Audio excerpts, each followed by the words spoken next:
welcome everybody here today, and we're going to hear shortly from Baroness Louise Casey and from our Prime Minister Andy Burnham. But can I just first, as Health and Social Care Secretary, say a huge thank you to Jewish Care, to Michael Levy, to Lord Levy, to the whole team, to the residents, some of whom we have just met upstairs, the wonderful residents, to the volunteers, the carers and all of the supporters for the truly phenomenal work that is done here in Jewish Care and the support that is provided for the whole family and for the community as well. We are here too, we have Angela Rayner, our Housing, Communities and Local Government Secretary, and also delighted that we're here welcomed by Sarah Sackman, the brilliant local MP as well. And I just want to also say we are here in solidarity with the Jewish community in North London who have too often faced the most appalling anti-Semitic attacks and abuse. And we are here in solidarity as well. And we're here as well to see the most phenomenal work that is done by Jewish Care, because it is about putting the family at the heart of social care, because social care is personal for many of us. And it matters for all of us. So many of us have social care stories for our families. For mine, it is my mother-in-law who has dementia. And I want to pay tribute to the carers, the care workers who support her, but also who do such phenomenal work right across the country, too often undervalued and too often unrecognised for the phenomenal work that they do. And it matters as well for all of us, even if our own families are not directly affected, because a broken social care system can also break families and can bring the NHS to breaking point as well. And since I was elected as a Member of Parliament, there have been 22 different attempts to reform social care, going back to the Royal Commission in the late 1990s.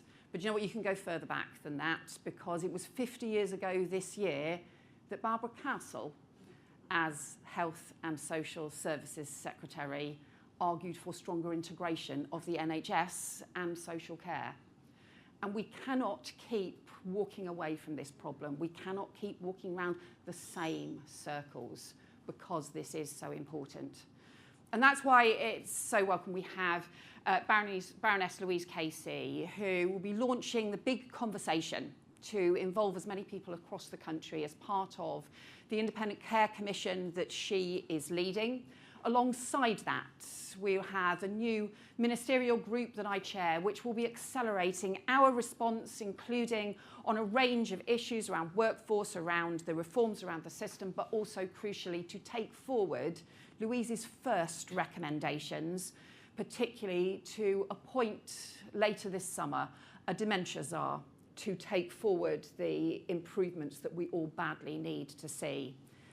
And ultimately, we are here because of leadership, and because of the leadership of our Prime Minister, Andy Burnham, who has been passionate about the need to reform social care for decades, who was arguing 15 years ago for major changes to deliver social care that provides proper dignity and support for families, but also can support and be integrated with our National Health Service. And it's also because of the way that Andy is determined to do politics that he is calling for the cross-party consensus and for us all to work in a different way together to finally make changes happen. Because ultimately, this is for all of us, so all of us have to be part of this. Thank you. Can I turn over to Baroness Louise Casey?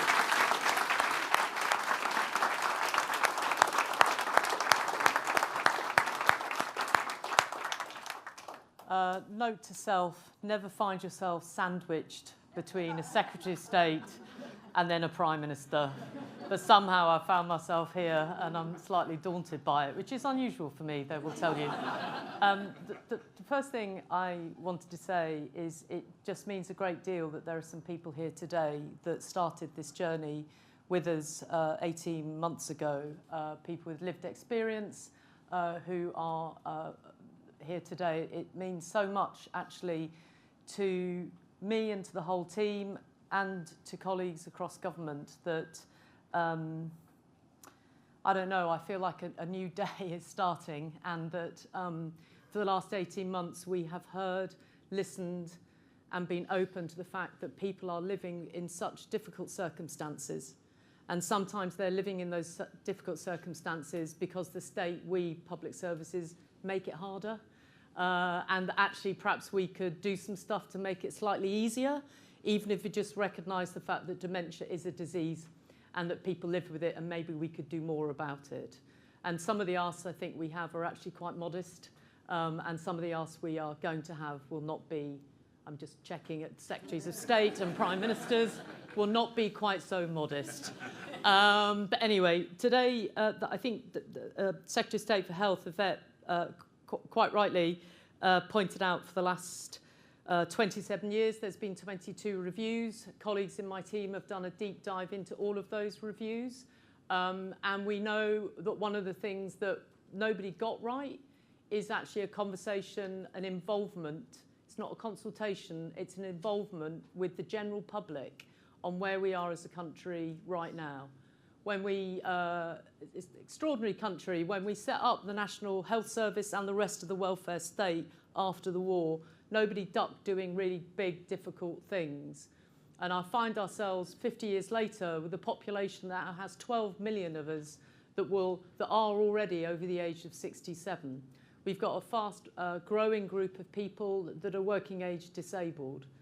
But off the barometer is the fact that we have hospitals that have huge numbers of frail elderly people in them that simply never needed to be there in the first place, that are absorbing, frankly, and they feel bad about it. I've got lived experience myself of this. The last thing they want to do is take.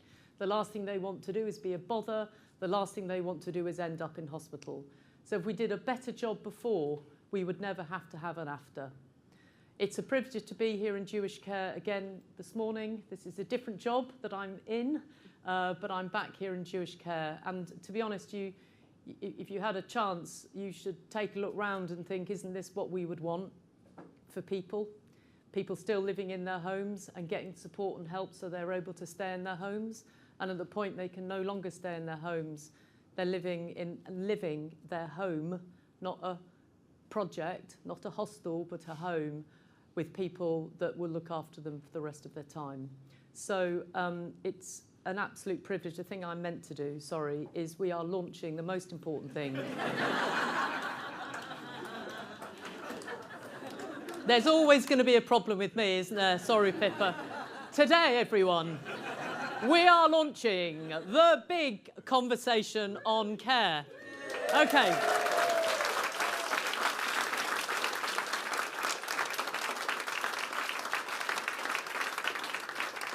We could completely screw it up. Don't clap me yet. The key thing here is that all the previous 22 reviews might have had an idea they consulted against, if I'm being tough around the edges, but nobody had the big conversation. What does care mean? Who should get it? What should you do as a family? How much could you do for yourself? And how do we get this right? And then when does the state step in? And more importantly, at some point for all the politicians, who pays? But actually, who pays is a personal thing. There are people out there right now in this country paying huge amounts of money towards their care, and we shouldn't forget that.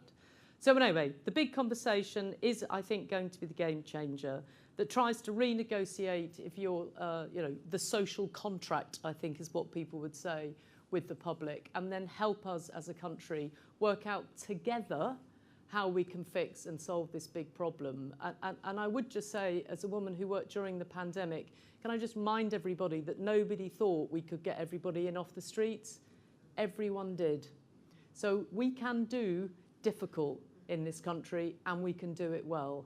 And that's partly why it is my absolute pleasure to, and honour indeed, to introduce the Prime Minister, who is also the son of a dad who has Alzheimer's and is therefore completely cognizant of the difficulties and challenges in daily life. And now he's our Prime Minister. It's my absolute pleasure to introduce Andy Burnham. Lovely. Thank you.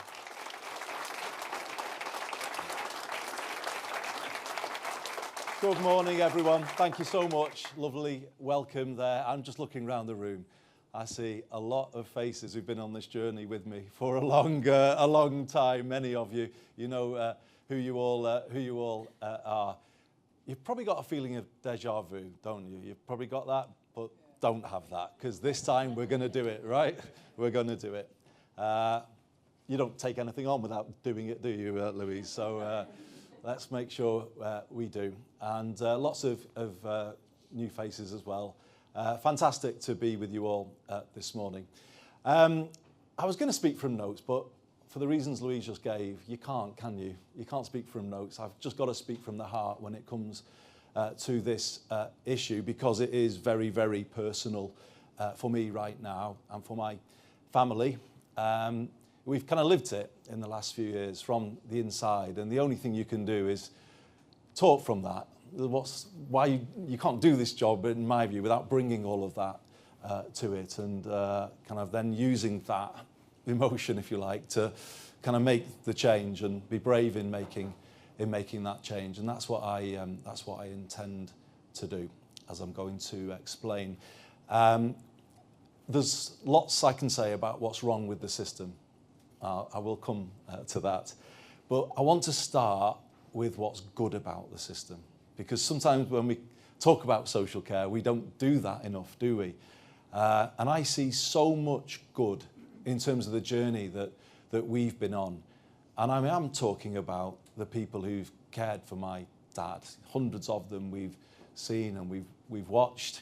You know, when someone in your family is receiving care, you look at everything through new eyes, don't you? You notice things that maybe you didn't notice before because you watch it so closely and so carefully. And I've just been really, I don't know, overwhelmed by their care, the skill in what they do, the professionalism.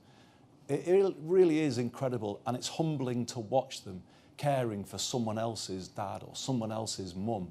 If you think about that, you know, bringing all of that to the care of someone else's relative, it's just an incredible thing, isn't it? That to me, they should be the best paid people in society, not the worst. And you know, I just start with that feeling. And I need to say this, because you know, many people from other countries have been caring for my dad. I want those carers to know we appreciate you. We appreciate what you are doing to support people here. And that really matters that I say that as well. There is so much to be proud of. I mentioned the skill and the care and the professionalism. I watch sometimes how people communicate with my dad, and they're able to catch a moment of the old character. It kind of just will come out because of the way they draw in the conversation. And that is an amazing talent to have. But also moving from a wheelchair to an armchair, or from there to a bed without distress or discomfort, it is incredibly demanding and skillful what they do, and that needs to be recognised. I also want to recognise the good organisations, care organisations in all sectors, and as Louise said, we are really lucky to be in one today. I visited Jewish Care here in Enfield with the Member of Parliament, Sarah, 10 years ago, just about, and I remember thinking, well, this is the gold standard. This is how it should be. And we're lucky to have a sister organisation in Manchester called the Fed, leader of Bury Council here today, chair of the LGA. He knows what I mean when I say that's whole person care, Eamon, isn't it? When you know it when you see it, and you see it there at the Fed, you see it here at Jewish Care. I see it at the faith-based charity who run my dad's care home. I see the same. I see good in all sectors. And let's celebrate the good in social care before we turn to the things that we know need to be better. And before we then say, and how have we got to this position? When it comes to the bad, I think there's only one group really to blame, and that's my generation of politicians. It's almost 30 years since the Royal Commission on Social Care. 30 years. And in that time, what did Yvette say? 22 reviews. I mean, it's a major dereliction of public duty that Parliament has not faced up to this, of all challenges, something so fundamental to life as this. It's shameful, to be honest, that politicians have put point scoring before fixing this issue. But that's what's happened. It's created a feeling in Westminster that this is too difficult. And if you take it on, you're taking on too big a political risk. Or how can we have got to a position where it's too difficult to fix the basic care that we give to each other, that fellow human beings receive? I mean, how has Parliament got itself to that position? And there is something here that is a test for the political and the media culture in this country when it comes to this issue, how it's spoken about, how it's reported. It's for everybody. Everybody needs to take on board what is being launched today with this big conversation, because I think everybody needs to engage in it responsibly, needs to remember who they are talking about, what they are talking about, the people who work within it, and to do it respectfully and to do it accurately. I just think that's a really important starting point, and I feel I need to say that. Because the current situation, frankly, is bad for everybody. It's certainly bad for the people who don't get the care that they need. It's estimated today in England around 2 million adults have unmet care needs. Now, think about that for a moment and what that means. I can, again, certainly attest from family experience that it's too hard for the family carers. And the leader of the Liberal Democrats, Ed Davey, was quite right to talk about that on the radio this morning and say how important it is that we see people struggling in their homes, looking after a partner or a relative. It can break people if they're kind of left without that support that they need. In fact, it does break people, and that needs to be recognised. It needs to be recognised that people can see everything they've worked for wiped out by the costs of care. Hundreds of thousands of pounds can just disappear paying for care. Adults with disabilities will say that they face very unfair care charges just to live their life. That needs to be recognised. And let me come back to the staff doing what they do on poverty pay. I've been made aware of somebody homeless working in a care setting, living out of a mobile home. Just again, think about that. How can we enable those staff to give a real sense of security to the people they're looking after if they do not have it in their own lives? And it makes what they do all the more remarkable that they do care in the way that they do. But we cannot take them for granted, and we must not do that. So it's bad for everybody in this, but it's also bad for the National Health Service. And let me just say something about that. Again, I've had experience in the system as it currently is, which is trying to give out care in 15-minute slots, because honestly, that's all that councils say that they can afford for many people. It's fine if the needs are moderate and you can complete the task within that time slot, but what if they're not? What if the needs become moderate or severe and you try and carry out everything within 15 minutes? I can tell you from experience that that can be a recipe for quite significant chaos if you are not careful. And it leaves the staff in a really difficult position, because often what they are told, if they have a problem and they can't complete what they're doing, ring 999. Ring 999. And I heard a few kind of yeses in the audience and a few nods. I know, and I'm saying this, there'll be people watching who know what I'm talking about. That can be a really frightening experience, because it often isn't the case that that person needs hospitalisation. In fact, you could say it's the worst place for them to end up. But once that process is underway, it's very difficult to stop the drag of the system into hospital and then everything that comes from that. That's bad for the NHS too and the staff who work there. It's a lose-lose situation, because often people then spend a long time in A&E, a long time in hospital, but then fit to be discharged and can't be discharged. It just is a pressure that the NHS struggles to meet. And look at it in the numbers.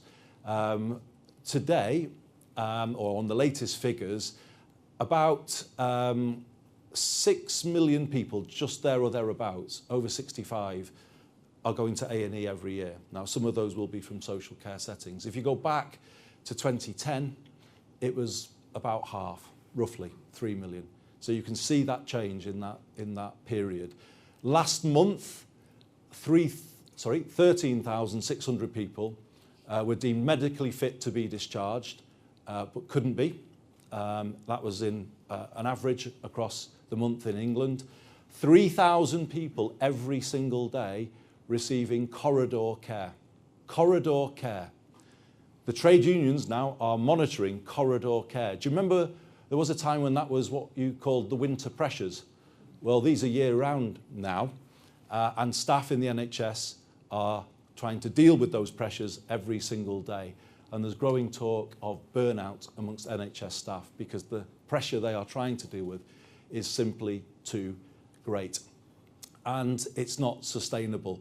If you think about all of those things, then you know the NHS cannot carry on in that position. And let's not have a conversation about social care as though it lives in its own silo. It doesn't live in its own silo. It's intrinsically linked to the National Health Service and what happens there. When I left office as Health Secretary, wasn't all my doing, but 98% of people there or thereabouts were going through A&E within 4 hours. If you look at that figure today, it's about 75%. And there is just no way that we can restore the NHS to the standards that we would all want to see without fixing this issue. We can't do it. So we need to face up to it with a new determination. We need to bring our best game to this and not the sort of stock in trade of Westminster, business as usual, and just finding a reason to score points rather than actually face up to what's involved here, given that it involves so many vulnerable people, so many underpaid staff, and so many under pressure people in our National Health Service. We need to bring the best of us to solving this issue because it affects all of us in one way or another. So that brings me then to what I want to announce today. 3 announcements, and you've already got a flavour of some of them, but this is what I've decided to do coming into office to bring things forward. And the first thing is to ask Baroness Casey, Louise, to bring forward her review by a year. So working with Yvette and with Angela and other colleagues, we want to expedite that review. We ideally want to do it even sooner, but we've got to be realistic. But if we say a year from now that we have that independent review, then I think we can rise to this challenge with the urgency it requires. So that's the first announcement. And let me also just say something about what I want that review to address. I go back to what we proposed in 2010, and Phil Hope was Minister at that time, a national care service. A national care service. Well, why do we talk about that? Because we need to talk about a system that can become highly integrated with the NHS. Social care is different. It has to be person-centred. If it's not person-centred, like the brilliant care provided here at Jewish Care, then it won't be what people would recognise as social care. You don't want to over-medicalise care, but it has to be very integrated with the rest of the system. It has to be preventative in its character. It has to be person-centred. And that's what we're asking Louise to give us her report on. How do we deliver a national care service in England that sits alongside the National Health Service, works in a similar way, that is highly integrated and can optimise the journey of a patient. If a patient's leaving home to hospital, back as quickly as possible, and there's no delay. We also then ask for a principle of home care wherever possible, so that we have an approach that supports people where they should be and often where they want to be, rather than ending up in a hospital bed. So how do we deliver a national care service? And there are different ways of doing it. You could do the fully fledged version, or you could do a lesser version, and you could do something in between. And then you have the question of how you pay for all of those options. But that's the stuff of the review, and the big conversation will feed that review. And again, I would ask everybody to engage with it in that way. The second announcement is to immediately, and not wait for the review, focus on the social care workforce. We already have a situation where the government has agreed a fair pay agreement for social care staff to come in financial year 2028-29, and that is a major step forward. And I pay tribute to Keir Starmer, the Prime Minister, as was when that was brought forward. That is a massive building block of a national care service. And what I'm going to ask the ministerial group led by Yvette, Angela, and John Healy joining too, will be to look at how we turn the fair pay agreement into a bigger reform to improve the social care workforce, to lift it up, to lift it closer to NHS standards, in fact, to integrate it more with the NHS workforce, and actually to start to think about progression routes for young people coming into social care so they can progress from social care into NHS positions as well, and think about it as one workforce. We will not get the care service we all want until we improve the strength and the capability of care at the very front of the service. And that means lifting up the social care workforce as best we possibly can. Yes, in terms of pay, but also in terms of training and the wider support we give them, the security of their roles. And that is the commitment I'm giving today. That is an essential enabler of the reform that we wish to see. The third announcement is to start right now initiating cross-party talks on social care. And yes, I have been here before, and yes, I do have some of the scars of that, but it's the right thing to do. I stood on the steps of Downing Street just a few days ago, and I said I wanted to create a new way of doing politics in this country. More problem solving, less point scoring. And this is the first big test of that. And I mean what I say. We won't fix this through politics as usual. We have to bring a different approach. And I'm really pleased that today I've invited both of the main parties that have written to me to start those talks. And they will begin later today. And the thing is, if you know me and you know what I've said on this issue in the past, if you were to search what I've said about social care, you will see it all, and you will, well, some of you are writing stories about what I've said. And I stand by what I've said. But here's the point.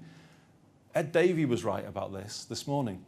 We're all going to have to give and take here, aren't we, if we're going to get to a solution? We're all going to have to listen to each other, something we don't do particularly well in politics. Actually engage and listen to other perspectives. We're going to have to find common ground here.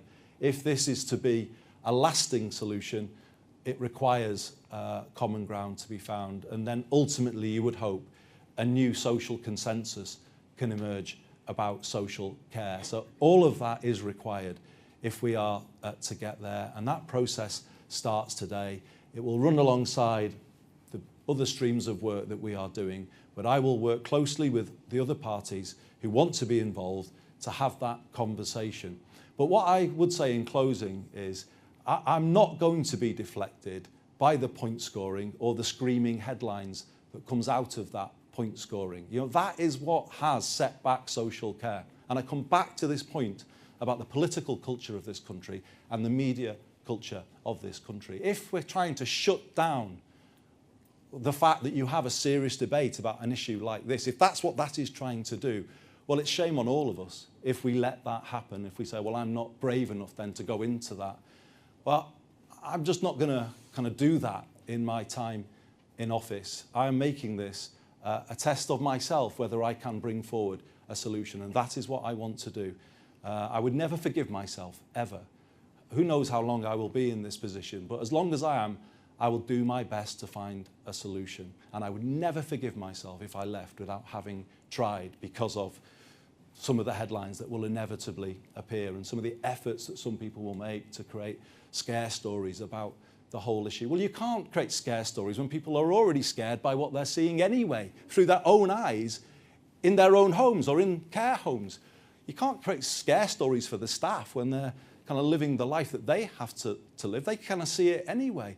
And, you know, you can have as many headlines as you like about this tax or something else, but when people are losing hundreds of thousands of pounds, everything they've worked for, well, what about them? And it seems that those stories don't really often think about the people who've already lost far, far more, and that indeed almost lost everything. So that's the way I'm coming at it, and I'm no doubt more of those headlines will appear, but I'm just going to be really clear about this. I'm going to stick this out. I'm going to back Louise 100% in what she is doing and her review. I'm going to back Yvette, Angela, and all of the ministerial team as we face up to this together. We're going to do it with strength. We're going to do it with resolution. I'm going to work and reach out with the other political parties, and that's not just a kind of passing statement today. That's a commitment that I'm making today. And why am I going to do it? Why am I going to do all of those things for my dad and the millions like him up and down the country? Thank you very much.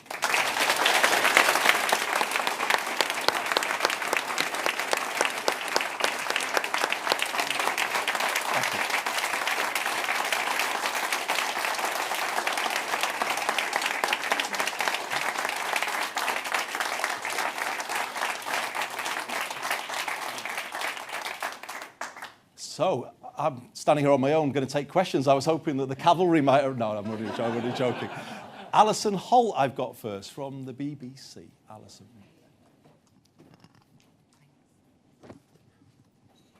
Prime Minister, we've had plenty of cross-party talks before. As you know all too well, what are you going to do differently this time, which will lead to a different result? And if I may, today's short notice talks, some have called them a show. Are they? And can you get meaningful change before the next election and more point scoring?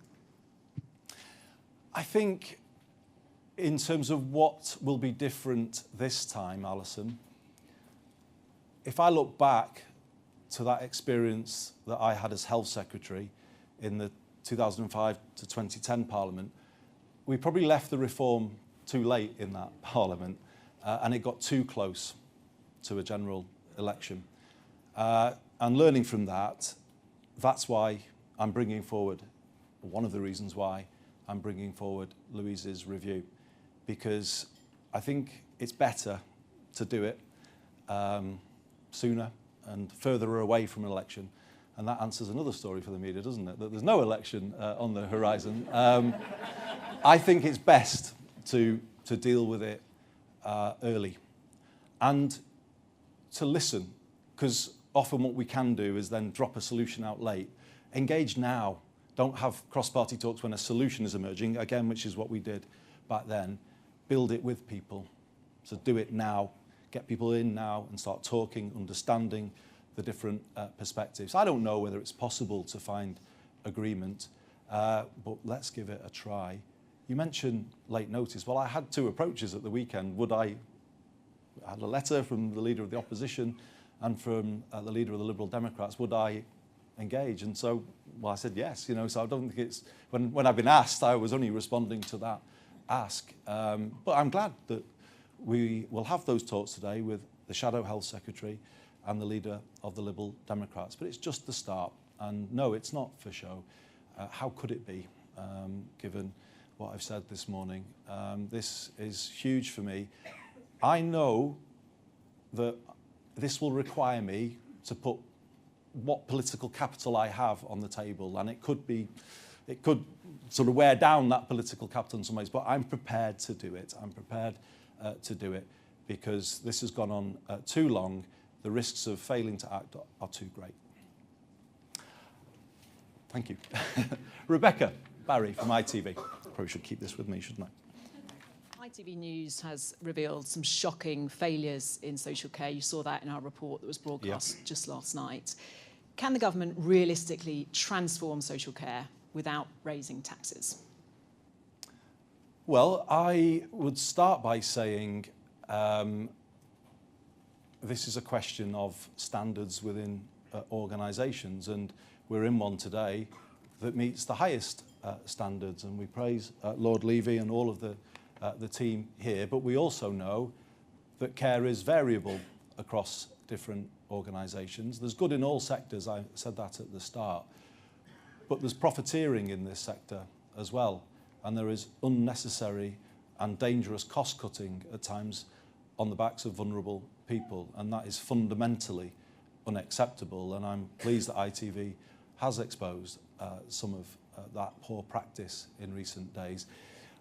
Is it possible? I think more is possible from within existing resources, and the things that I've talked about today, particularly around the workforce, will be fully funded. So let me just be clear about that. I think it is possible from existing budgets to do much more. I mentioned that whole thing of people coming into hospital unnecessarily from social care settings, then having a long length of stay in hospital as a result of that unnecessary admission, and then a long period where they're medically fit to leave but can't because the care is not available.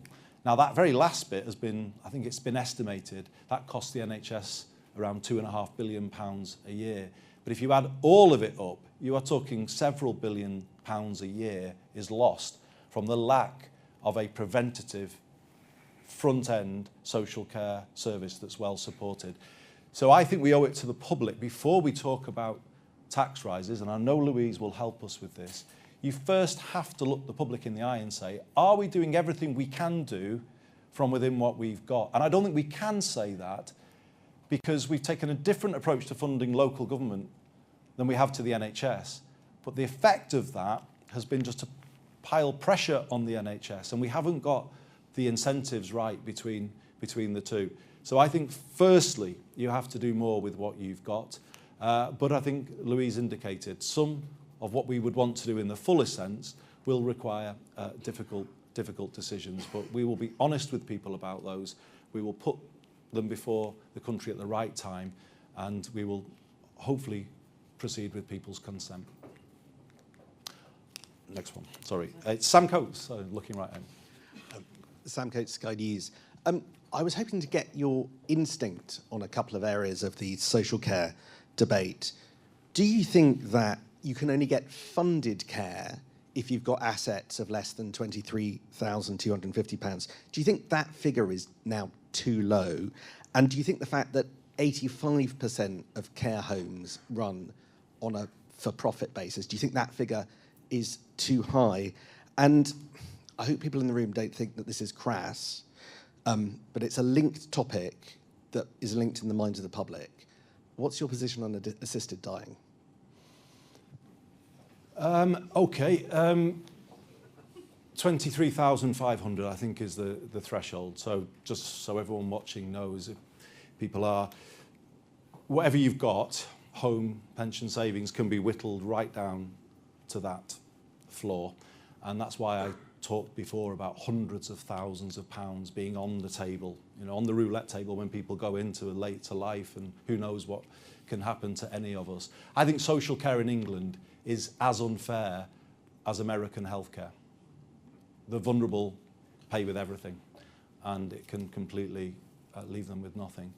And you know, that floor has been in place for a long, long time, and common sense says it can't be fair. Obviously, the Dilnot report looked at that, at those issues, but we're 10 or more years on from Dilnot now. So, you know, those issues will have to be looked at. But it's not the case that the funding and the paying for social care is the only issue. As I've said before, there's a whole other set of issues here that have to be considered. I think the review should look at practice across the system and where the best care is to be found. I'm not saying today that you know, one sector is too big and therefore it will need to change. But we do have to be sure that there isn't profiteering in the system. I think that is where we absolutely draw the line. There are good organisations in all sectors, but what we cannot accept is money being taken out. And we actually do see that happening, not just in adult social care, we see it in children's social care too. And I think we do need to kind of make some changes there to answer the question that I was answering before about making the most of the money that we've got. And then let me come to your third point, Sam, my position on assisted dying. I take the view that that debate, and I don't say that there shouldn't be a debate at some point about those issues. Personally, I think there's something that needs to happen first, and that's the fixing of the funding of palliative care and social care. I think it is very challenging to introduce that wider debate in a context of people not receiving that care and having the peace of mind about that care. And that's the way I kind of see this, and that's the position that I will stick to. Daniel next from The Telegraph. Hello, Prime Minister. When you did your big conversation back in 2010, you came out very strongly in favour of compulsory insurance. Is that still what you're minded to bring in? You also ruled out tax rises. Is that something you can rule out now? And can I just ask another question on defence? Can you commit to 3% on defence by 2030? Oh my goodness, that's getting your money's worth there, Daniel. So, I mean, I'd said before that I have views that are on the record, but life has moved on from when I was first looking at social care in 2010. We are in a difficult world from a financial point of view. And I would come back to what I said a moment ago. I can feel whatever I want to feel, but if I want to persuade others and get a cross-party consensus, you don't just go in and say it's got to be my way and that's it, because how do you persuade people? I think there are kind of ways of looking at this that could include a more voluntary approach initially, or could include a roadmap to a reformed social care system. To come back to the tax point, I will stick to the manifesto. That is important. There is a manifesto, there are commitments there on tax, and I will stick to those commitments. When it comes to defence, obviously those commitments too relate to the Parliament after this one. In terms of our NATO commitments, I have been very clear that we will honour those commitments. It does mean being prepared to look at challenging issues. There is that challenge about young people not in education, employment or training. I've shown a willingness this week to face up to some of those issues and start looking about how we move to a situation when we're investing in people's success rather than paying for failure. I think as a country at the moment we're doing the latter. We're paying for failure, and we're paying quite a lot actually for failure. I've talked about the cost of that to the NHS in terms of failing to fund social care at the front end, but I think that's also true of young people. We don't have an education system that supports young people who want technical qualifications. We don't do enough to support young people with special educational needs and disabilities through the school system. Kids with mental health challenges wait for months, even years to access that treatment. You know, then young people are going on to benefits in their 20s. It's the same argument. We've got to start investing in success and helping people succeed rather than paying for failure. And if we change those things, then we will open up the way of meeting our commitments on defence. Millie from The Independent. Thank you, Prime Minister. Millie Cook from The Independent. Can you guarantee that people will no longer have to sell their homes to pay for care? And as you've acknowledged, you and others have tried to reform social care before. Looking back, what do you believe that you got wrong, and how should voters trust that this time will be different? In an ideal world, I wouldn't want anybody to have to sell their home to pay for care. I think it's a really awful process for those who live through it. You know, the whole thing of children taking power of attorney and then dealing with parents' finances. I think the whole thing is horrendous for those who live through it, and they see everything that their parents have worked for just whittled away in front of them, paying for care that often isn't good enough care in terms of what you would want for your mum and dad. So I think the system isn't right, and in an ideal world, no, I wouldn't want to see that. If I go back to what Daniel mentioned and the proposals I put forward, it was intended to stop that.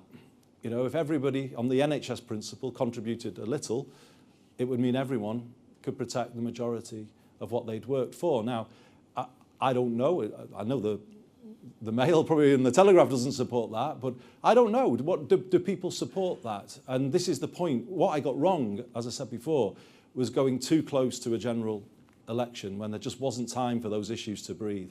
And I do ask colleagues in the media again, can we not let the country look at this in a quite clear-eyed way without all of the hype and the sort of the overwriting of some of these issues? On this issue, I just ask it again, on this issue, please, can we have a factual debate? Can we allow people to weigh up the different options that Louise might put forward and then just come to a considered view based on those facts? Is that too much to ask? I don't think it should be too much to ask, because I think the public will give us their view. They'll make it really clear what they feel they can accept and what they can't. But what we won't get to that point if there's all of this stuff swirling around and everyone frightened about everything. That just won't get us there. So we're all in this together. But yeah, I learned from that experience last time. I'm initiating cross-party talks today rather than a few weeks before a general election. So you live and you learn as a politician. But I hope that applies to everybody too. Let's do it better this time, and it does apply to everybody. And I think, have I got anyone else to call? I'm just looking to, bear with me. Oh, sorry, Chris. Yeah, I see other hands, and I don't know if we're going into a wider Q&A, unfortunately. Thank you. You mentioned that one of the reasons why the previous 22 efforts had failed is that people were scared about headlines about tax. Is one of the aims of this national conversation to explain to people what they stand to gain by reforming the current system and therefore make them more willing to consider those trade-offs in terms of how you pay for it? And you mentioned several different problems there. There's catastrophic costs that people face to have to sell their homes. There's eligibility through means tests and other criterion that means people get the help. And then there's the quality of care, which is provided by low-paid workforce reliant on immigration. Those are different challenges. So which of those do you prioritise? Well, we look at them all in the round, is what we do. Because I think one of the failures, again, going back to what we got wrong in the past, has been just to look at one element of social care. Often, how do we pay for it? And how does it affect the individual? Those are important issues, but it's not the whole story. You do have to look at the situation of staff trying to provide it, the pressure on the NHS that results. You have to look at it all in the round, because actually some of the financial solutions may come from doing things differently and unlocking the unproductive spending that we have in other parts of the system. The issue is whether the big conversation will be allowed to open up these issues. Is why I was looking to Louise to see whether she wanted to come back up and just say something on this. The big conversation would be the place where those options could be put out there and people could give their view on their options. It's an independent process, so it's safe in some ways from government coming in and saying what can and can't be said. But Louise, it's over to you. Yeah, I think it's just really important at this stage that we don't overmanage with kind of letting, dare I say it, media decide what questions we should be talking about with the British public. So my view is we need to involve the public in what they think care is, what they want to do themselves as families, what they think is reasonable, what they think they need help with. It's as simple as that. Some of those things can be really small, and yet as a system we make them really difficult, through to then who they think they are prepared to support and who they think their taxes or any other form of personal money should support. And we go through the gamut of all the options. I think it's fair to say that there has never been a national care service. There are colleagues in the room today that are doing the best thing they can to manage a pretty flawed system. Nobody at any point before this moment said we want to have a national care service, and so we need to look at everything in your list. But the most important thing is we have to involve the public in actually helping us shape what that looks like, and I think that's the most important part of today, and I'm not avoiding your question, I'm just telling you the truth. Prime Minister, I'm afraid I'm being looked at by your staff, which I have to say I still find frightening after 27 years. You find something frightening? No, I don't think. I pretend I do anyway, but so I Thanks, think everybody. the point now, if it's okay, is if anybody would like a quick chat with Andy, he's really happy to, but we need to just get up and get moving because we've got cross-party talk. Sorry, Andy. I had to do that.